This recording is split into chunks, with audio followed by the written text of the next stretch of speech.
buenas tardes. Mi nombre es María del Rocío Navamena, soy estudiante del doctorado en Administración de la Universidad IEXPRO y en esta ocasión realizaré la actividad de la materia Seminario de Políticas Empresariales y Alta Dirección. El tema es Estados financieros y análisis de la rentabilidad. Esta actividad fue solicitada por nuestra asesora, la doctora Elizabeth Ramírez Maza. Bueno, es importante mencionar que las empresas generan información en sus actividades diarias, realizan transacciones y operaciones que dan origen a información. Esta información se muestra a través de documentos llamados o conocidos como estados financieros. Los estados financieros son documentos que muestran de forma estructurada los cambios y la evolución financiera del negocio en un periodo de tiempo determinado. Esta información debe de ser veraz, debe de ser confiable y debe de ser oportuna para que pueda ser de utilidad. El objetivo de los estados financieros es mostrar información acerca de esos cambios, de ese desempeño que ha tenido la empresa durante un periodo de tiempo y que puede ser útil para la toma de decisiones de las distintas personas que intervienen dentro de la empresa, ya sean socios o accionistas o administradores, directores, gerentes, personas que estén a cargo de la empresa. Esta información nos puede ayudar, aparte de tomar decisiones, pues a mejorar el rumbo de la empresa para un futuro mejor de ella, de su eficiencia y de su desarrollo y crecimiento como negocio. Los estados financieros se clasifican de acuerdo a los diferentes puntos de vista de su utilización. Se clasifican en básicos o primarios, o principales, que son el balance general, el estado de resultados, el estado de flujo de efectivo, el estado de variaciones en el capital contable y las notas a los estados financieros. Todos ellos muestran la situación económica y financiera de la empresa en un periodo de tiempo o en una fecha dada. También tenemos una clasificación que se dice que pueden ser secundarios o anexos en el caso de que estos reportes muestren información referidas a un renglón de un estado financiero básico. En este caso podríamos, por ejemplo, tener un estado financiero secundario de la cuenta de inventarios, del costo de la producción, de las cuentas por cobrar o de las cuentas por pagar, o incluso de los gastos. Otra clasificación se dice que son normales cuando es mostrada la información de un negocio en marcha, es decir, cuando una empresa está en operaciones continuas, normales, se puede decir. Y también se clasifica en especiales. Esta es cuando la información es diferente a una empresa que se encuentra en marcha. Por ejemplo, cuando una empresa cae en un estado de transformación, de liquidación o de fusión, tiene que mostrar la situación por la que está atravesando la empresa. También se puede decir que estos estados financieros pueden ser estáticos cuando se refieren a una fecha determinada, pueden ser dinámicos cuando abarcan un periodo de tiempo. En el caso de los estáticos tenemos como ejemplo el balance general, que es a una fecha determinada, y en el caso de los dinámicos el estado de resultados, que es a un periodo dado. También podemos clasificarlos en sintéticos cuando la información se refiere a grupos de cuentas o información de cuentas globales, y detallados cuando la información es pormenorizada o detallada de sus cuentas. También tenemos estados financieros simples, que son aquellos que muestran información de un solo ejercicio en un documento, y comparativos cuando es la presentación de la información de dos ejercicios en el mismo documento. Nos sirve para comparar cifras y poder determinar diferencias que puedan ayudarnos a tomar decisiones de sus correcciones. Tenemos también los históricos, que son aquellos que muestran algún acontecimiento ya ha ocurrido, por ejemplo, en los ejercicios anteriores, en los años anteriores que ya han transcurrido en la empresa. Y tenemos también los proforma, que son aquellos que muestran información proyectada o estimada, que están basados en cifras planeadas, como es el caso de los proyectos de inversión, que necesitan generar estados financieros pronosticados para la futura empresa que está por crearse. Los usuarios de los estados financieros son diversas personas que tienen alguna relación con la empresa y tienen necesidad de información. Están los usuarios internos, por ejemplo, y los usuarios externos. Dentro de los usuarios internos tenemos a los accionistas, a los inversionistas o a los propietarios. Tenemos a los directores, a los administradores, a los gerentes e incluso a los trabajadores. Estos tienen diferentes objetivos de esa necesidad de información. Por ejemplo, los accionistas o los inversionistas requieren conocer si la inversión de su capital está siendo manejado adecuadamente y si están obteniendo la rentabilidad esperada.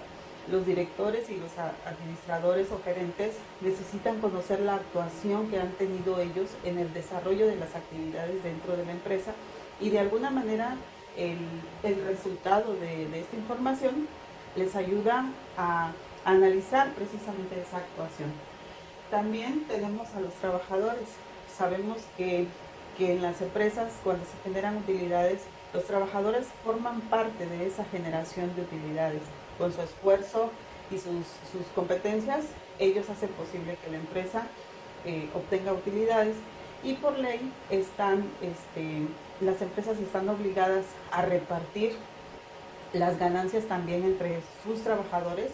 Esto está estipulado en la Ley Federal del Trabajo y es referente a la participación de las utilidades en los trabajadores. También en los usuarios externos tenemos a los acreedores, a los proveedores, al gobierno, auditores, consultores y otras personas que puedan tener alguna relación con la empresa.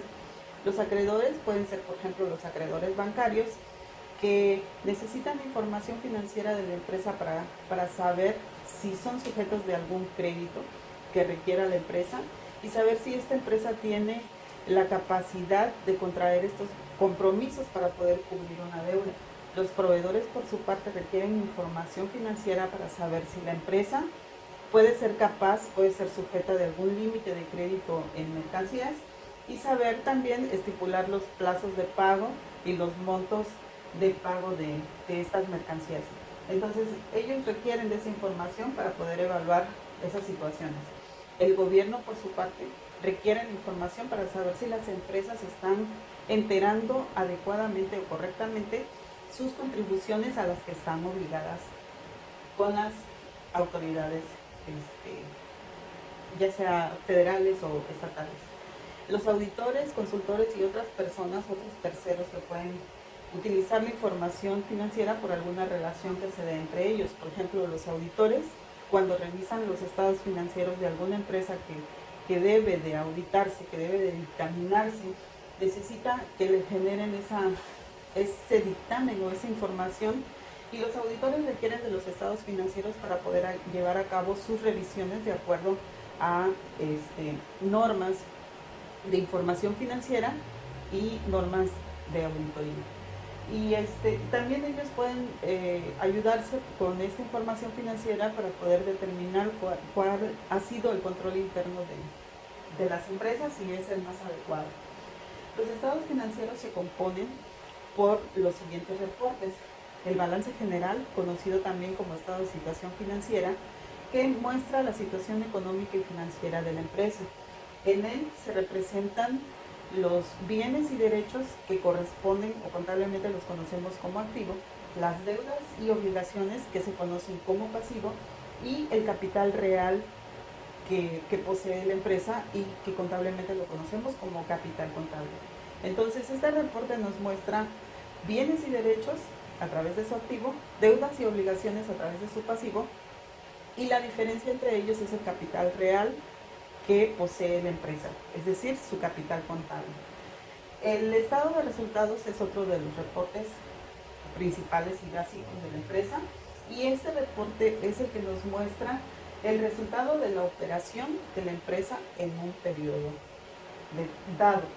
El estado de resultados contiene las cuentas de ingresos, ya sea por ventas o por servicios, el costo de producción o de ventas, los gastos que pueden ser de administración, de ventas o financieros, y al final nos proporciona el resultado de la operación, que esta puede ser utilidad o puede ser pérdida, dependiendo de cuál sea ese movimiento que ha tenido estas cuentas que intervienen en él.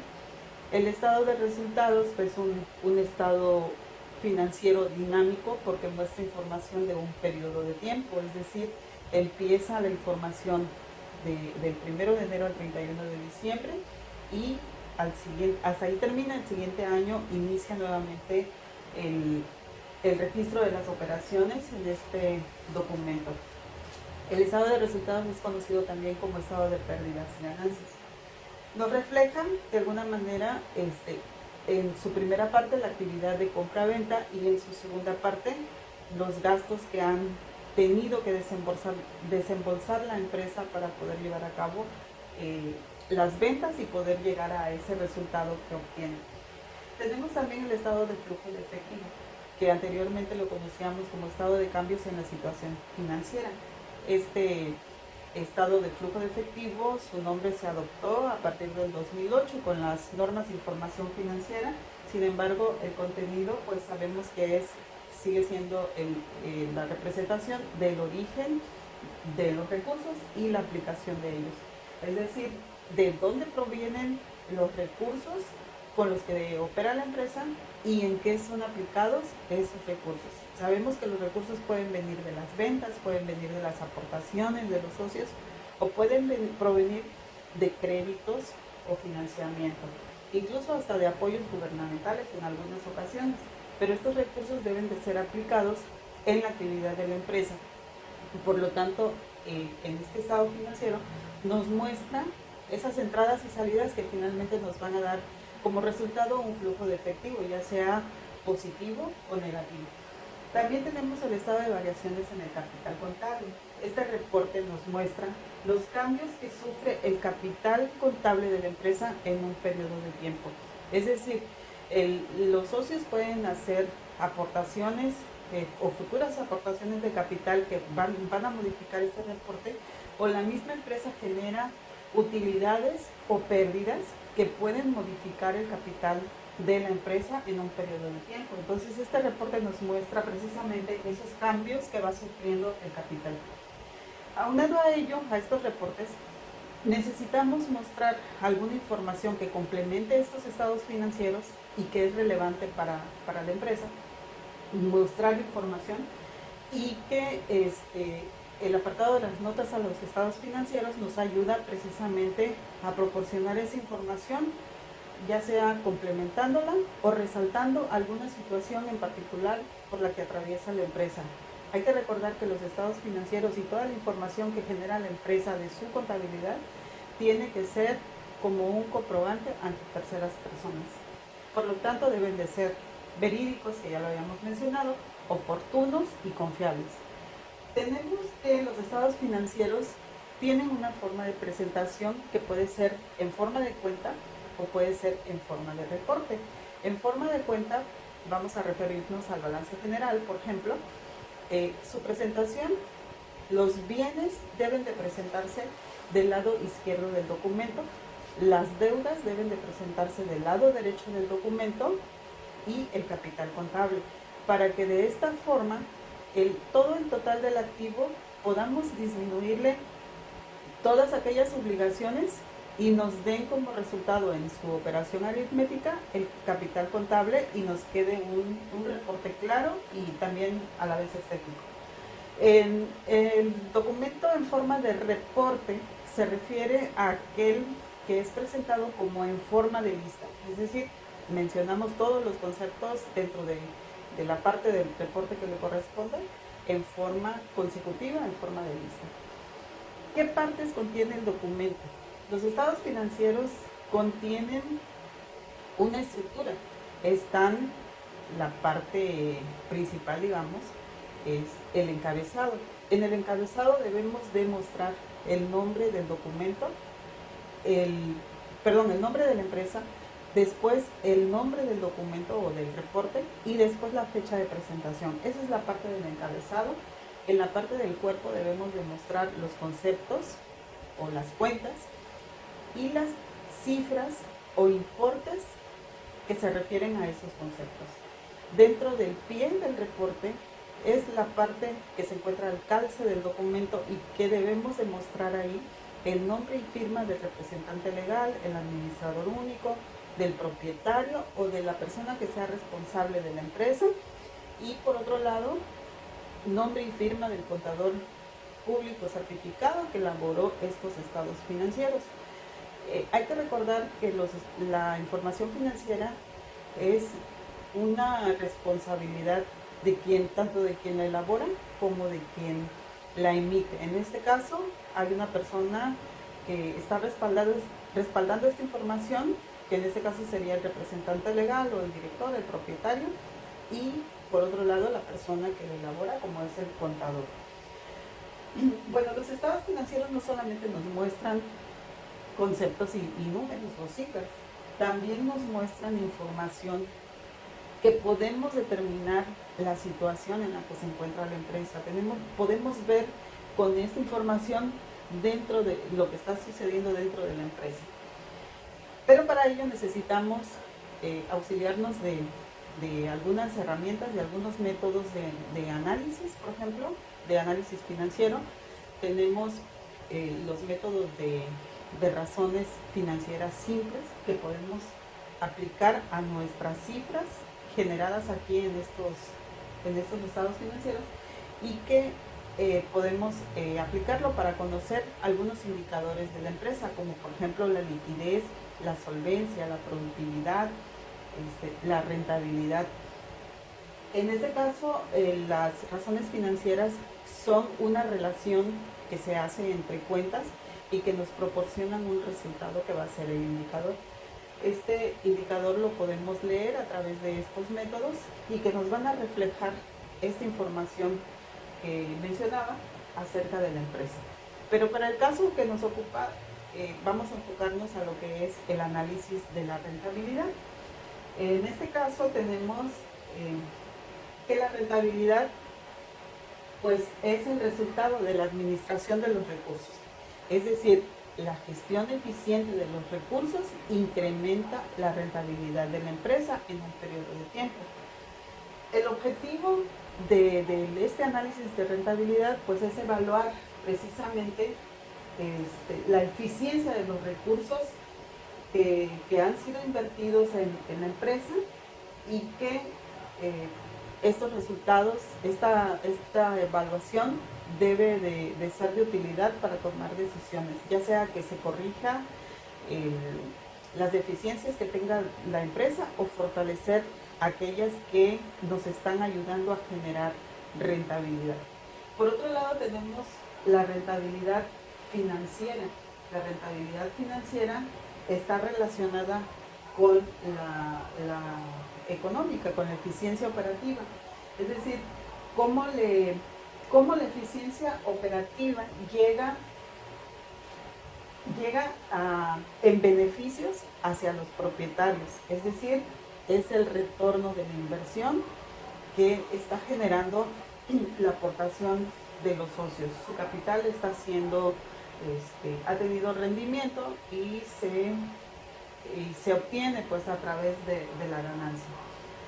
La importancia de la rentabilidad, o es importante más bien conocer el margen de utilidad y el comportamiento que tienen tanto los costos como los gastos para poder incrementar esta rentabilidad. Si nos enfocamos en el estado de resultados, vemos que tenemos por un lado los ingresos, el costo, los gastos.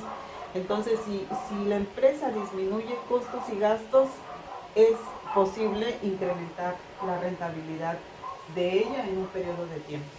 Pero bueno, para medir la rentabilidad necesitamos auxiliarnos, como ya había mencionado, de las razones financieras, de los métodos financieros. En este caso, las razones financieras que miden la rentabilidad pueden ser más de las que yo estoy planteando en esta lámina, pero eh, puse de alguna manera algunas que son importantes. Y por ejemplo, la razón que mide el margen de utilidad, en este caso tenemos una utilidad neta y tenemos las ventas netas que se han generado en el ejercicio. Entonces comparamos esta relación, la utilidad, yo puse en el ejemplo 80,000 pesos divididos entre 230,000 que fueron las ventas generadas en el periodo, y tenemos un resultado. En este caso es 0.34. Si yo quiero interpretar las cifras en números, en centavos, puedo decir que por cada peso que vendo o que vende la empresa, 34 centavos han sido de ganancia. O puedo también leerlo en porcentaje, cuando al multiplicarlo por 100, el porcentaje es de 34%, y puedo decir que entonces el 34% de utilidad se ha generado en la empresa con respecto a las ventas o en relación a las ventas. Otra de las razones que miden la rentabilidad puede ser la rentabilidad del capital. Es decir, podemos utilizar en este caso la ganancia neta del ejercicio, la utilidad neta del ejercicio, y dividirla entre el capital contable de la empresa. Hay que recordar que el capital contable es aportado por los socios y otra parte es generado por la misma empresa a través de los años, con sus ganancias o pérdidas lo va modificando. Entonces, en este ejemplo, sigo tomando los 80,000 pesos para seguir con la misma utilidad de la razón anterior, y lo divido entre el capital contable, que en este caso son 250,000 pesos, y obtengo 0.32. Ese me indica que por cada peso aportado, tanto de los socios como de la misma empresa, estoy ganando 32 centavos. Visto de forma porcentual, podemos decir que el 32% de ganancia está obtenida con relación o con respecto a las aportaciones de los socios y de la propia empresa. Otra razón es la rentabilidad de la inversión. En este caso vamos a analizar esa relación de la ganancia contra la inversión total de la empresa. Es decir, vamos a dividir la utilidad neta entre el activo total. Este ejemplo estoy siguiendo con la misma utilidad, 80,000 pesos, y el activo total, 190,000 pesos. Me da un resultado de 0.42, lo cual quiere decir que por cada peso que se invierte en el capital, en el activo total, en los bienes de capital, estoy obteniendo 42 centavos. En porcentajes puedo decir que el rendimiento que me está generando los bienes de la empresa es del 42% en ganancias. Entonces, esta relación me mide qué tan rentable ha sido la empresa. Como mencionaba hace rato, puede servirnos para poder tomar decisiones que mejoren el rumbo, que mejoren el futuro de la empresa, o bien fortalecer estas actividades que nos están llevando a generar ganancias. Las empresas necesitan tener información a tiempo, eso es muy importante, para poder tomar decisiones en un momento crucial por el que atraviesa la empresa. Después, la información pues sigue siendo simplemente base de datos, y yo creo que lo principal es tener una información completa, veraz y oportuna, sobre todo confiable también, ¿no? Entonces, por mi parte es todo. Agradezco a la doctora por su gran disposición que ha tenido en esta materia, que por cierto me ha gustado mucho. Muchas gracias.